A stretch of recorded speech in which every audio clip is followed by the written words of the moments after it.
တနင်္လာနေ့ဝါသာသမီးများတို့အတွက်ဇန်နဝါရီလ12ရက်နေ့မှ18ရက်နေ့အတွင်းတာရော့ဘေဒင်ဟော့စတန်ဖြစ်ပါတယ်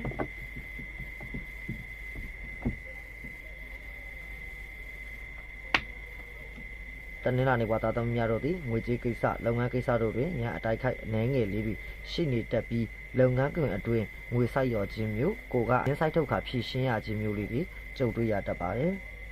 အလောက်ကန်ခွင့်လန်းနဲ့ပတ်သက်ပြီးတော့အခွင့်အလမ်းတစ်ခုပေါ်ပေါက်လာတတ်ပါတယ်။မပြတ်သေးသောလုပ်ငန်းများလက်ဆက်သက်နိုင်မည့်ကာလတစ်ခုဖြစ်ပြီးရင်းနှီးမြှုပ်နှံမှုအသစ်များလောက်ကင်တရသောအချိန်ကောင်းကာလတစ်ခုဖြစ်ပါတယ်။နေရာကောင်းလုပ်ငန်းကောင်းများရရှိတတ်သောအချိန်ကာလတစ်ခုဖြစ်ပြီးတော့ရင်းနှီးမြှုပ်နှံမှုအသစ်များလောက်ရတတ်သောအချိန်ကာလကောင်းတစ်ခုဖြစ်ပြီးနေရာကောင်းလုပ်ငန်းကောင်းများရတတ်သောအချိန်ကာလတစ်ခုဖြစ်ပါတယ်။ကွဲကွာနေသောသူများအဆက်အသွယ်ပြတ်နေသောသူများမိဟောင်းဆွေအောင်များနှင့်ပြန်လည်တွေ့ဆုံတတ်ရပြီးထိုသူများထံမှလုပ်ငန်းနှင့်ပတ်သက်သောသတင်းကောင်းများကြားရတတ်သည့်အချိန်ကာလကောင်းလေးဖြစ်ပါတယ်။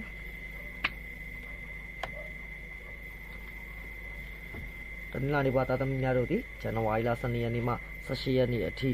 အချီအဖျက်ကိစ္စများအနေဖြင့်အမျိုးသားများအဖို့မိမိထက်ဥစ္စာဒနာပညာအဆင့်မြင့်သောအမျိုးသမီးနှင့်တွေ့ဆုံ၍မေတ္တာမျှတတ်ပြီးစမ်းအလွန်ပွင့်နေသည့်အချိန်ကာလဖြစ်ပါတယ်။ဘဝအတွက်အရေးပါသောအိမ်နောက်ရေးနှင့်ပတ်သက်သည့်ဆုံးဖြတ်ချက်များချမှတ်ရမည့်အချိန်ကာလတစ်ခုဖြစ်ပြီးတော့အမျိုးသမီးများအဖို့မိမိအပါအဝင်မိသားစုအတွင်းအိမ်နောက်မရှိသူအိမ်နောက်ကြတတ်၍အိမ်နောက်ရှိသူတာသမီရတတ်ပါတယ်။အထင်လွဲခံနေရခြင်းဖြည့်ရှင်းရခြင်းကိစ္စမှာကင်းလွတ်အောင်မြင်နိုင်မည်ဖြစ်ပြီးချစ်ချင်းမေတ္တာ၏ကောင်းသောအကျိုးကိုခံစားရရှိနိုင်သောကာလတစ်ခုလည်းဖြစ်ပါတယ်။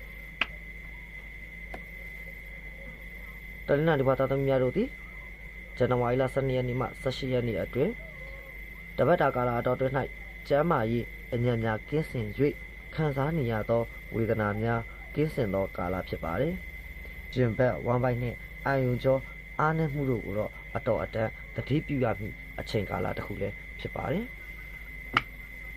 တနင်္လာနေ့ဝါသာသမီးများတို့သည်ဇန်နဝါရီလ12ရက်နေ့မှ18ရက်နေ့အတွင်းလောက်ကင်ကြမြကိစ္စဝါတို့ပြည်စုံကောလောအောင်မြင်စီရန်အလျုံငါဖျား၌ကော်ဖီနှင့်ကောက်ညှင်းမောင်ကတ်လူဒါနာပြုပေးရန်လိုအပ်ပါသည်